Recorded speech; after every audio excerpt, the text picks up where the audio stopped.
I arrived in the port of Bodrum, Turkey on a Regent 7 Seas Adriatic cruise. We docked on a sunny and warm October day, and rather than take a motor coach excursion, I decided to get a map, take a shuttle into Bodrum, and then head out on my own. I wanted the freedom to explore quickly, and many of the main sites were within walking distance from the shuttle drop-off.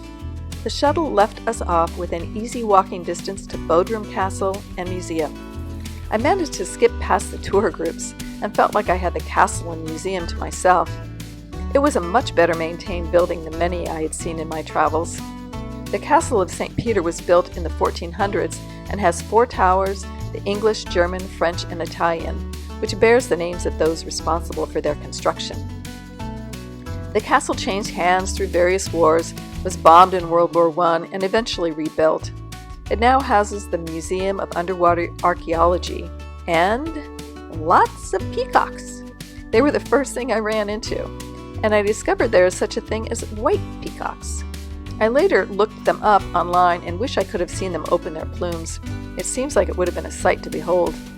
I explored the castle's various levels and walked along the ramparts where possible. The castle sits out on a peninsula, so it has water views from 3 sides and city views from the 4th. I darted into the museum area before the tour groups arrived, and the rooms are darkly lit and cave-like. There were various exhibits of undersea archaeology and some ship replicas. There was one video I watched several times showing how a ship sinks. Quite fascinating. I scampered about every part of the castle, admiring the buildings. There were numerous pretty settings, which were nice and quiet when I visited, but I assume would be more crowded later in the day.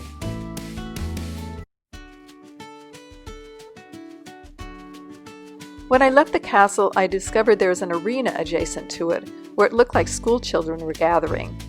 It happened to be a week of celebration in Turkey, as they were celebrating their 100-year anniversary as a republic. There were Turkey flags flying everywhere, and pictures of Mustafa Kemal Ataturk, their founding father. I loved seeing the children marching by, waving flags and singing what I assumed was a patriotic song.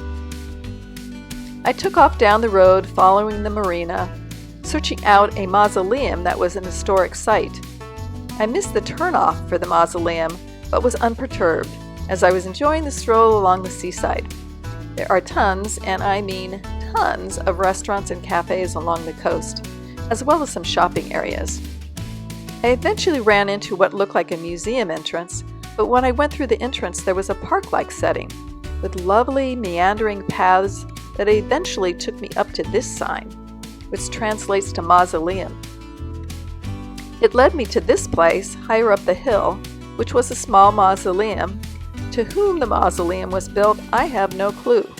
There were no guides or plaques to help me discover more about the place. I figured I would find it on a map later and do some research, but I never could figure it out. So I'm throwing this out there. If anyone knows more about this place, I'd love to hear about it. It was definitely intriguing and a gorgeous setting.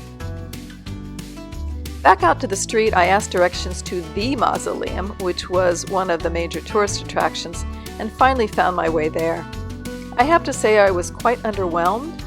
The ruins are pretty much down to the ground, so there wasn't much structure left. Maybe I wasn't impressed because I had seen so many ruins that this one didn't quite rise to the top.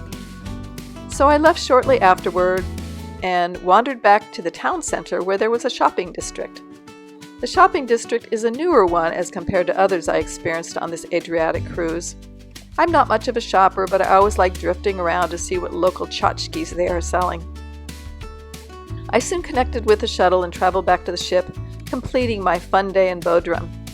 In comparison to other port stops on this Adriatic cruise, this one didn't have as grand of tourist sites. However, I really liked my day there and was especially glad I took off early in the morning when it was somewhat quiet. The marina was very appealing and it was a beautiful, relaxing day. If you'd like to see videos of other ports of call on the Regent 7 Seas Venice to Athens cruise, see the description below for the video links. And if you'd like to follow more of my senior and solo travel journeys, please click subscribe below. Cheers!